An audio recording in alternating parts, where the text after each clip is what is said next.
Baik ya, saya mulai. Untuk Ivon, semoga kerjanya lancar, dan Miftah yang selesai dari opname semoga segera pulih. Baik ya, bismillahirrahmanirrahim. Assalamualaikum warahmatullahi wabarakatuh. Baik, di pertemuan ini ke-6 untuk mata kuliah evolusi, kita sudah masuk ke materi radiasi primata dan evolusi hominid. Jadi di sini pokok bahasanya mengenai manusia dan kera gitu.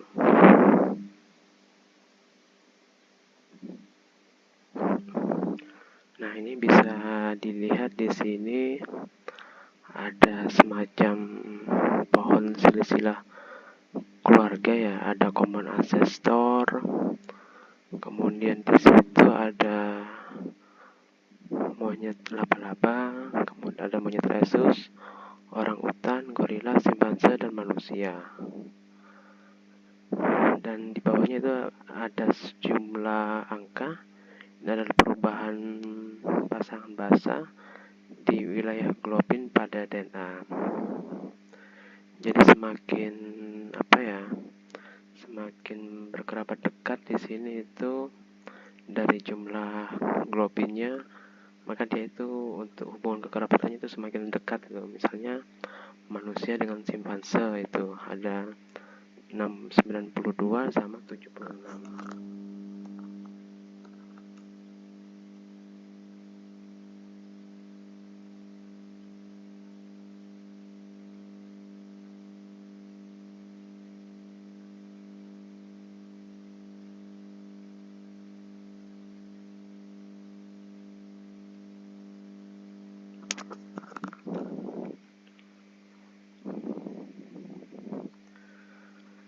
Kemudian ini anatomi dalam dari sebuah monyet. Kemudian di bawahnya itu ada manusia. Itu bisa dilihat itu persamaan organ-organnya. Karena dalam satu mamalia pasti untuk organ dalamnya itu pasti sama. Bisa dilihat itu dari paru-parunya ada 2 juga, saluran pencernaan juga ini dari saluran pengeluaran dan juga dari otaknya. Cuma bedanya hanya beda besar kecil otaknya, itu volumenya.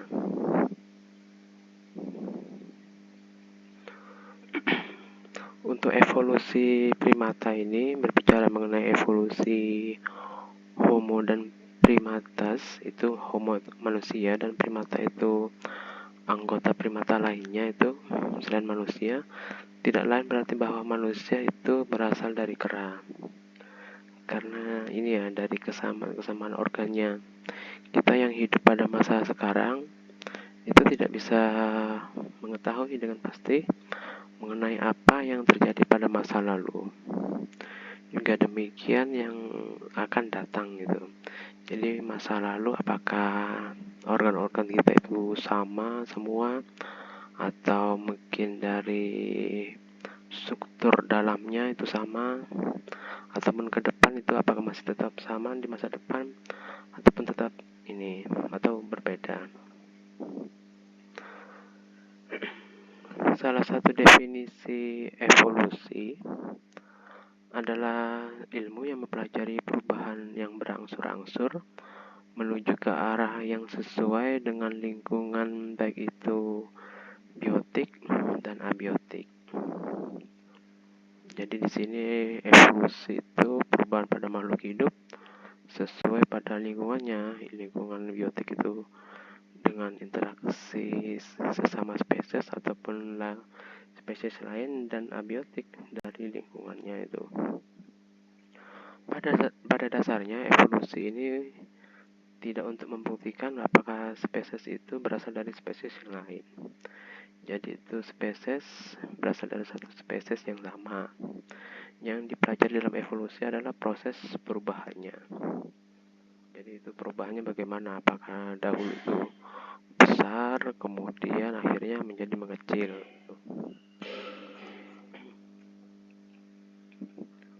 Oleh karena itu itu kita menggunakan data fosil dan organisme yang hidup pada masa kini. Jadi data fosil dan organisme yang hidup saat ini itu suatu pembelajaran untuk mengetahui itu bahwa di masa lalu ternyata bentuknya bisa saja sama, mungkin hanya terjadi perubahan dari bentuk ukurannya. Nah, ini bisa dilihat itu ada spider monkey, kemudian di sini yang di bawah juga ada monyet biasa itu, mungkin chimpanzee. Kita dapat melihat perubahan struktur dari organisme yang paling erat hubungan kekerabatan dengan organisme sesar yang diteliti. Dari perubahan ciri, maka dapat ditarik kesimpulan mengenai apa yang terjadi di masa silam. Jadi dari perubahan ciri-cirinya itu bisa diteliti kehidupannya di masa lalu. Dan di sinilah digunakan pendekatan pada primata untuk menjelaskan evolusi ataupun perubahan pada manusia. Kita harus berhati-hati dan bersikap netral dalam menjelaskan mengenai evolusi, terutama mengenai evolusi manusia, karena ini banyak pertentangan antara evolusi manusia dan monyet, itu hampir disamakan gitu.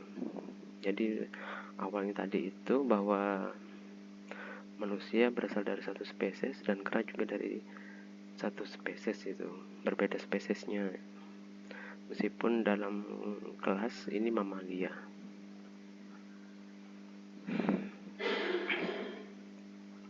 Kemudian perkembangan primata primitif ke primata maju, hubungan antara tulang vertebrata dan tengkorak itu mengalami perubahan yang berangsur menuju ke titik berat tengkoraknya. Ada foramen magnum yang mula-mula berada di bagian posterior, berangsur-angsur bergeser ke posisi anterior, diikuti perubahan cara berjalannya itu dari quadrupedal 4 menjadi bipedal, jadi dari merangkak menjadi berdiri.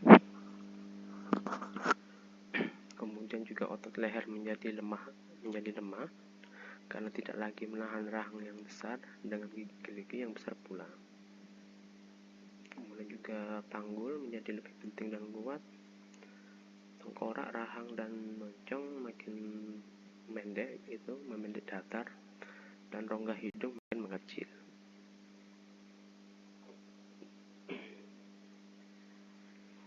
Nah, ini bisa dilihat ini struktur perubahan evolusi pada manusia dari kerangka manusia zaman dahulu sampai sekarang. Jadi karena proses seleksi alam, kemungkinan dari manusia yang ukurannya besar, tinggi, akhirnya menjadi memendek juga. Ini ya bisa dilihat, kalau besar seperti ini berarti dari umurnya juga semakin panjang gitu. Kemudian bola mata pada yang bukan primata itu tidak mempunyai tulang yang melingkupinya. Pada primata yang dibilang termasuk manusia, mata itu sudah terlindungi. Mata menjadi organ yang penting. Kemudian mata yang semula menghadap ke samping berangsur-angsur ke depan. Jadi kemungkinan pada waktu itu mungkin ini ya, ada primata yang mungkin bisa ke samping matanya itu. Kemudian juga penglihatan berubah dari 2 dimensi menjadi 3 dimensi. Jadi bisa, kalau hanya 2 dimensi mungkin hanya bisa melihat warna hitam dan putih gitu. Mungkin dari perilakunya itu, baik itu yang nokturnal di malam hari mungkin bisa menjadi diurnal di siang hari. Dan kemampuan melihat itu warna itu meningkat dari hanya warna hitam putih, membedakan gelap dan terang, dan mampu melihat warna semua spektrum warna. Kemudian terjadi perubahan cara hidupnya dari malam hari menjadi siang hari. Untuk melihat makanan di antara ranting-ranting pohon itu bisa. Kemudian juga bisa menyelinap dengan mudah di antara belukar ataupun hutan. Nah, ini bisa dilihat itu persamaan dan perbedaannya ya, mungkin manusia dengan kera itu hampir sama itu, cuma manusia itu tidak berekor, yang satunya itu berekor. Dan juga dari pertulangannya juga tulang manusia itu tegak, dan yang di atas itu agak melengkung.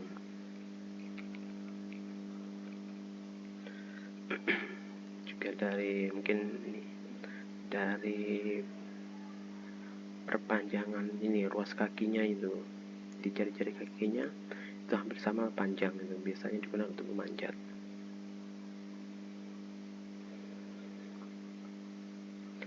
Kemudian ujung jari bercakar secara berangsur-angsur berubah menjadi kuku. Tupai bercakar, primata lain itu berkuku tebal dan manusia berkuku tipis. Cakar menggunakan pergerakan dengan cepat dalam Cakar itu menggunakan pergerakan yang cepat dalam kehidupan arboreal di darat. Ini membutuhkan kemampuan memegang ibu jari bersendi yang lain itu dibandingkan dengan jari yang lainnya. Kemudian flora hutan sebagai habitat baru di permukaan bumi. Jadi ini ya, hutan itu sebagai habitat itu bagi manusia dan primata lainnya.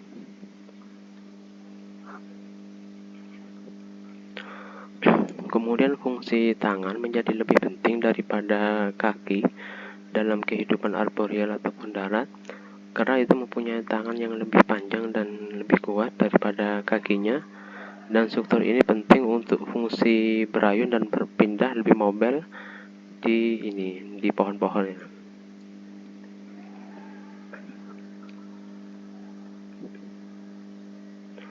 Kemudian dari kehidupan manusia yang semakin banyak, akhirnya permukaan bumi berubah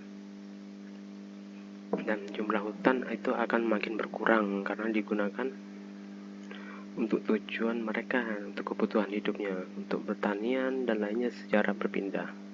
Beberapa primata berukuran besar ini tidak memperoleh penunjang yang cukup. Jadi primata yang berukuran besar bisa saja kekurangan ini sumber dayanya, dan akhirnya mereka mulai turun ke permukaan tanah itu. Jadi dari kehidupan yang di pohon akhirnya turun ke tanah untuk mencari sumber daya. Akibatnya kaki makin dominan fungsinya untuk berjalan, mengejar mangsa, dan menghindari dari predator. Dan akhirnya volume otaknya semakin berkembang gitu, dari budaya yang dikembangkan. Nah, ini bisa dilihat, ini mungkin struktur tengkorak manusia pada waktu itu bentuknya masih agak yang moncong ke depan, kemudian gigi taringnya lebih besar gitu, mungkin disesuaikan dengan makanannya maksudnya itu makanan yang tidak matang. Kemudian bukti evolusi primata dari rekaman fosil. Yang pertama dari lapisan Oligocene, ini ada manusia Mesopithecus, Miyopithecus, dan Ecdypithecus. Parapithecus dan Pliohelpus ini secara morfologi itu hampir seperti bajing, tidak mempunyai hubungan kekerabatan yang cukup dengan manusia.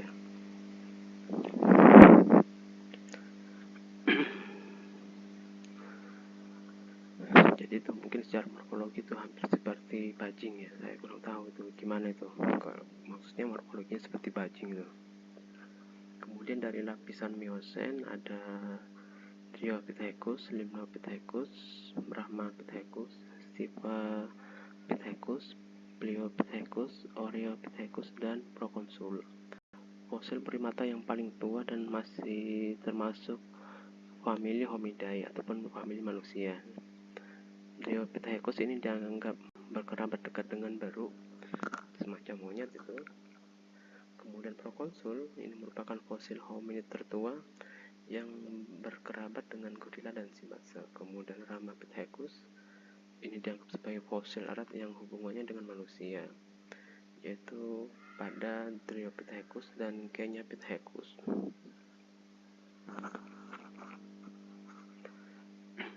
Kemudian dari lapisan Pliocene ada para Australopithecus, Archaeopithecus, Australopithecus africanus, Australopithecus avariensis, Paranthropus Australopithecus boisei, dan Australopithecus robustus. Ini manusia-manusia pada lapisan Pliocene. Kemudian dari lapisan Pleistocene itu ada ini manusia Sinjanthropus, Homo habilis, Homo ergaster, dan Homo rudolfensis. Kemudian juga ada Homo erectus, terdiri dari Sinanthropus, Picentropus, dan Atlanthropus. Kemudian dari lapisan Holocene yaitu Homo sapiens. Jadi dari setiap masanya itu akhirnya terbentuk ini manusia Homo sapiens, yaitu manusia yang sudah mungkin sempurna gitu dari segi peradaban ataupun bentuknya.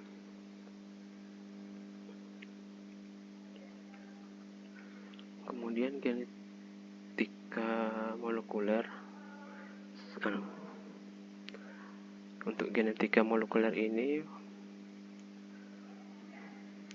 berdasarkan DNA mitokondria manusia yang paling primitif ini terdapat di Afrika, jadi berasal dari Afrika, dan kecepatan mutasi DNA mitokondria ini adalah manusia yang paling primitif harus sudah berada di muka bumi sekitar 200.000 tahun yang lalu. Kemudian ada istilah Eva mitokondria ataupun Hawa mitokondrial. Ini sebagai cikal bakal untuk meneruskan generasi manusia saat dulu ataupun disebut dengan Ibu Hawa gitu.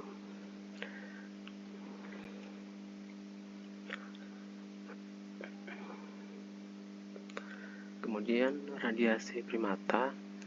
Evolusi primata itu dimulai dari mamalia pemakan serangga yang menurunkan prosimian yang hidup pada zaman Paleosen. Cirinya bertubuh kecil seperti curut, bermoncong, dan berekor panjang. Untuk ciri lain, tangkas dan cerdas, mempunyai organ-organ penggenggam dan 5 jari. Prosimian ini radiasi evolusinya akhirnya berubah menjadi prosimian modern. Kemudian Cambodea menjadi dunia baru, Carcopteroidea menjadi dunia lama, dan Hominoidea.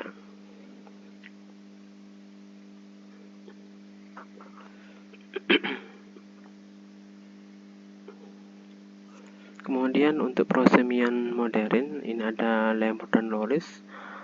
Ini berasal dari Pulau Madagaskar, masih bermoncong, ekor panjang dan berkuku. Yang kedua ada Tarsier, asalnya dari Asia Selatan, Asia Tenggara. Asia Tenggara itu termasuk Sumatera, Kalimantan, dan Sulawesi. Moncong yang tidak lagi panjang dan mata lebih ke arah medial, dapat ke satu titik objek. Kemudian dari prosimian modern ini sudah ada peningkatan alat penglihatan yang yang memberikan kemampuan untuk kedalaman persepsi, yaitu pandangan strobis yang binokuler, sudah mulai tahap ke pengenalan aneka warna. Kemudian Seboidea, monyet dunia baru, ini hidupnya di lingkungan pohon dan masih ada di pohon, dan asalnya dari Amerika Utara, Tengah, dan Selatan.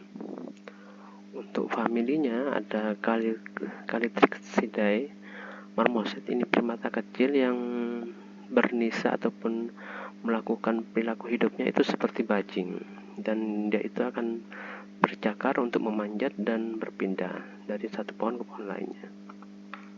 Kemudian ada Cebidae, badannya itu lebih besar daripada Callitrichidae yang sudah beradaptasi dengan ekologis pepohonan.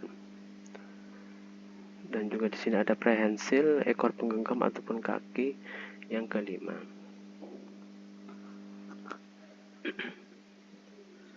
Kemudian ada Cercospitzoidea, kera dunia lama. Semua primata dunia lama kecuali prosimian adalah katarrhina, hidung terbelah. Jadi cirinya itu ada hidung terbelahnya. Familinya Cercospitzoidea, ada Cercospitznae, babon, dan Colobinae, kera pemakan daun. Dan ini sudah ditemukan sejak zaman Oligocene dan Miocene. Kemudian ada Cercospitznae. Subfamili ini menempati berbagai habitat, mulai dari savana terbuka sampai hutan, dan tingkah laku sosial babon. Dan Cercospitznae ini terestrial, banyak dipelajari oleh ahli antropologi untuk mengetahui faktor lingkungan yang menolong membentuk nenek moyang manusia. Kemudian cirinya ini ada quadrupedal, mengembangkan kemampuan mencengkram tetapi tidak dengan ekor yang prehensil. Kemudian berjalan di atas cabang, kecenderungan bergerak pada permukaan, dan juga kecenderungan bergerak dengan jari tangan ataupun kaki. Contohnya ini adalah gibbon, orangutan, dan simpanse. Dan babon itu disebut dengan istilah ischial calosid.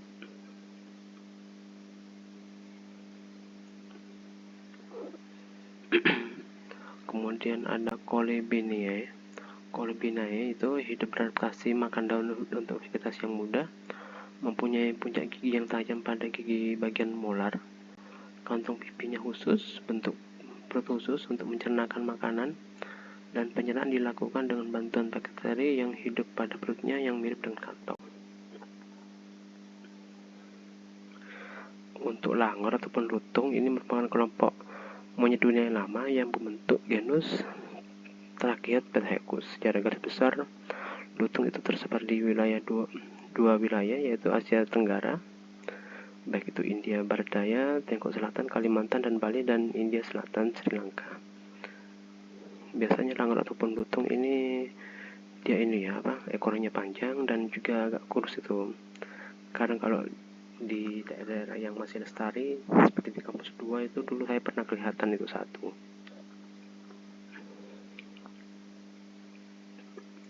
Kemudian ada Hominoidea, ini muncul sejak zaman Paleosen. Untuk Miocene awal, familinya ada Anthropoidea, kera, dan Homidea, keluarga manusia. Ini sudah terjadi hilangnya ekor dan berkembangnya ukuran badan. Kemudian otaknya berkembang dengan fungsi yang kompleks.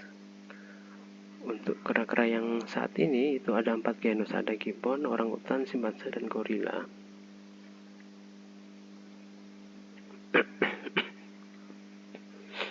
Kemudian sebelum adanya Homo sapien atau manusia, ini ada evolusi pra Homo sapien. Jadi ada evolusi berdasarkan ini sebelum adanya manusia itu, masih pra sebelumnya itu bisa didasarkan dari hubungan kekerabatan dan juga ditemukannya fosil tubuhnya. Untuk klasifikasinya itu termasuk kerajaan Animalia, kelasnya Mamalia, ordonya Primata, subordo Anthropoidea, familinya Homidea, genusnya itu Homo, dan akhirnya spesiesnya Homo sapiens atau manusia. Jadi itu dari ancestornya itu kemungkinan itu dari semacam keluarga tupai, kemudian tupai berubah menjadi lemur, monyet, kemudian menjadi famili Pongidae, dan akhirnya menjadi famili manusia. Itu sih semacam prediksi dia saat itu yang berdasarkan struktur morfologinya, karena mungkin dari satu kerabat mamalia ini. Kemudian untuk bukti fosil, yang pertama itu Miocene 25 sampai 10 juta tahun yang lalu. Artinya ini kenapa terbalik kayak gini ya, itu bisa jadi dari 25 Masehi sampai 10 juta sebelum Masehi. Untuk tingkat pertama Propithecus, sepuluhnya bersifat kera, oleh karena itu ini dinamakan kera primitif, tubuhnya kecil dan pendek. Kedua tangan itu masih digunakan untuk berkayuh di dalam pohon, bisa belum berjalan tegak, hidup 30 sampai 25 juta tahun yang lalu. Untuk tingkat kedua ada Proconsul, kera purba yang hidup sekitar 25 sampai 15 juta tahun yang lalu, muka rahang dan gigi geligi, terdapat ciri yang ditafsirkan sebagai ciri manusia, dan tidak sepenuhnya itu bersifat seperti kera. Untuk tingkat ketiga, Dryopithecus, kera raksasa yang hidup sekitar 15 sampai 10 juta tahun yang lalu. Ini sejenis dengan Proconsul, ditemukan di Eropa, India, Cina, dan Afrika, memiliki bentuk badan yang cukup besar serta mengembara untuk menempati hutan tropis yang sangat luas.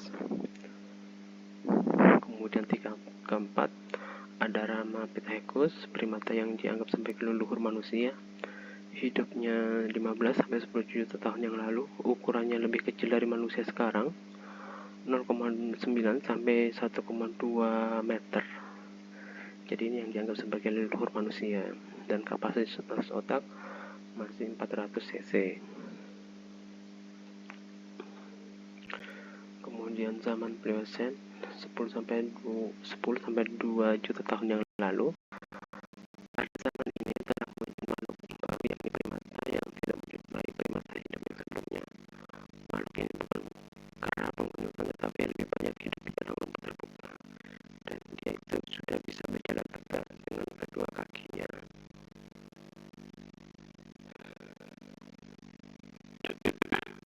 Untuk tingkat kelima ada Australopithecus afarensis.